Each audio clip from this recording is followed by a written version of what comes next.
Imagine carrying the weight of the world on your shoulders, worrying about global events, people's opinions, or the unpredictable future. What if I told you that great leaders channel their energy not into what they can't control, but into what they can directly impact? This mindset is the secret behind Stephen Covey's powerful concept, the circles of concern, influence, and control. Picture 3 concentric circles.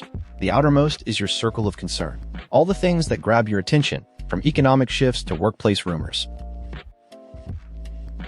Inside that lies the circle of influence, encompassing everything you can affect, like your team's morale or your organization's culture. At the core is the circle of control, the attitudes, choices, and actions that are wholly yours. Leaders often fall into the trap of focusing on the circle of concern, wasting energy on things they can do nothing about. Here's the unlock. Those who shift their attention to their circle of control discover real power. By consistently choosing positive actions and demonstrating resilience, they become models for others. This influence gradually expands outward, allowing a leader's circle of influence to grow over time.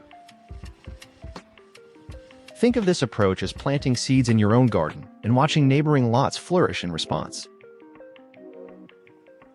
When you focus on what you can directly control, like honesty, work ethic, and support, you inspire change. Others take notice. Your credibility grows. People begin to trust your judgment, and your influence naturally widens. Effective leadership isn't about controlling everything. It's about mastering yourself. Covey's circles remind us, the more energy you spend on what you can do right now, the more you empower yourself and the world around you. Stop reaching for the uncontrollable. Start building from within and watch the circles of your influence expand beyond what you ever thought possible.